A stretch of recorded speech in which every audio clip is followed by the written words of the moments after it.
Hello ವೀಕ್ಷಕರೇ, ತಾರೀಕು 1 ವಿಶೇಷ ದಿನ ವಿಜಯದಶಮಿ. ಇದು ಸತ್ಯವು ಅಸತ್ಯದ ಮೇಲೆ ವಿಜಯ ಸಾಧಿಸಿದ ದಿನ. ದುರ್ಗೆಯು ಮಹಿಷಾಸುರನನ್ನು ಸಂಹರಿಸಿದ ದಿನ. ಶಾಸ್ತ್ರಗಳಲ್ಲಿ ಈ ದಿನ ಮಾಡಿದ ಪ್ರತಿಯೊಂದು ಕಾರ್ಯ ಯಶಸ್ಸು ತರುತ್ತದೆ ಎಂಬ ನಂಬಿಕೆ ಇದೆ. ನೀವು ಈ ದಿನ ಏನು ಮಾಡಬೇಕು, ಏನು ಮಾಡಬಾರದು ಎಂದು ತಿಳಿದುಕೊಳ್ಳೋಣ. ಸ್ಕಿಪ್ ಮಾಡದೆ ವಿಡಿಯೋನ ಪೂರ್ತಿ ನೋಡಿ. ವೀಕ್ಷಕರೇ, ನಮ್ಮ ಹೊಸ ಚಾನೆಲ್ನ ಸಬ್ಸ್ಕ್ರೈಬ್ ಮಾಡಿಕೊಂಡು ವಿಡಿಯೋಗೆ ಒಂದು ಲೈಕ್ ನೀಡಿ. ವಿಜಯದಶಮಿಯಂದು ದೇವಿ ವಿಜಯಲಕ್ಷ್ಮಿಯನ್ನು ಪೂಜಿಸುವುದು ಅತ್ಯಂತ ಶುಭಕರ. ಈ ದಿನ ತಲೆಗೆ ಸ್ನಾನ ಮಾಡಿ, ಮನಸ್ಸು ಶುದ್ಧ ಮಾಡಿ, ತೇ ಐಂ ಕ್ರೀಂ ಕಲೀಂ ಚಾಮುಂಡಾಯೇ ನಮಃ ಎಂಬ ಮಂತ್ರವನ್ನು ಕನಿಷ್ಠ 9 ಬಾರಿ ಜಪಿಸಿದರೆ ನಕಾರಾತ್ಮಕ ಶಕ್ತಿ ದೂರವಾಗಿ ಧೈರ್ಯ, ಬುದ್ಧಿ, ಐಶ್ವರ್ಯ ವೃದ್ಧಿಯಾಗುತ್ತದೆ. ಜಪಿಸುವಾಗ ದೀಪ ಹಚ್ಚಿ ಮನಸ್ಸನ್ನು ಶಾಂತವಾಗಿಟ್ಟು ದೇವಿಯ ಮುಂದೆ ಕುಳಿತು ಮಾಡುವುದು ಉತ್ತಮ.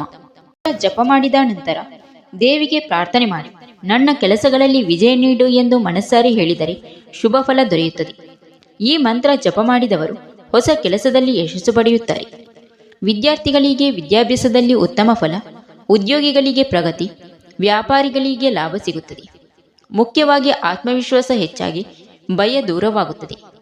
ಸ್ನೇಹಿತರೆ, ವಿಜಯದಶಮಿಯಂದು ಈ ಮಂತ್ರವನ್ನು ನಂಬಿಕೆಯಿಂದ ಜಪಿಸಿ. ನಂಬಿಕೆ ಇದ್ದಲ್ಲಿ ವಿಜಯ ಖಚಿತ.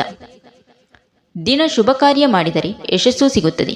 ಆದರೆ ಕೆಲವು ಕೆಲಸಗಳನ್ನು ಈ ದಿನ ಮಾಡಿದರೆ ಅದೃಷ್ಟ ಕಡಿಮೆ ಆಗುತ್ತದೆ ಎಂದು ಶಾಸ್ತ್ರಗಳಲ್ಲಿ ಹೇಳುತ್ತದೆ. ಅವುಗಳು ಯಾವುದು ಎಂದು ತಿಳಿದುಕೊಳ್ಳೋಣ. 1. ಹರಿದ ಹೊಸ ಬಟ್ಟೆ ಹಾಕಬಾರದು. ಈ ದಿನ ಬಟ್ಟೆ ಹರಿದರೆ ಅದು ತುಂಬಾ ಅಶುಭ. ಯಾರನ್ನೂ ಅವಮಾನ ಮಾಡಬಾರದು.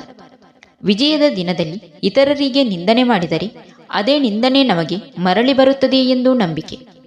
3. ಸುಳ್ಳು ಮಾತು ಮೋಸ ಮಾಡಬಾರದು. ಈ ದಿನ ಹೇಳಿದ ಸುಳ್ಳು ಮಾತು ಹಲವು ದಿನ ಸಮಸ್ಯೆ ತರುತ್ತದೆ. 4. ಮನೆಯಲ್ಲಿ ಜಗಳ ಮಾಡಬಾರದು. 5. ಕುಟುಂಬದಲ್ಲಿ ಕೋಪ, ಕಟುವಾದ ಮಾತು, ಜಗಳ ಎಲ್ಲವನ್ನು ದೂರವಿಡಬೇಕು. ಇದು ಶುಭ ಶಕ್ತಿಯನ್ನು ತಡೆಯುತ್ತದೆ. 6. ಹೊಸ ಕೆಲಸ ಆರಂಭಿಸಿ ಮಧ್ಯ ನಿಲ್ಲಿಸಬಾರದು. ಶುಭ ದಿನದಲ್ಲಿ ಆರಂಭಿಸಿದ ಕಾರ್ಯವನ್ನು ಪೂರ್ಣಗೊಳಿಸದೆ ನಿಲ್ಲಿಸಿದರೆ ಅದರಿಂದ ಯಶಸ್ಸು ಸಿಗುವುದಿಲ್ಲ. ಇಂತಹ ಇನ್ನಷ್ಟು ಮಾಹಿತಿಗಾಗಿ ಚಾನೆಲ್ನ ಸಬ್ಸ್ಕ್ರೈಬ್ ಮಾಡಿ. ಧನ್ಯವಾದಗಳು.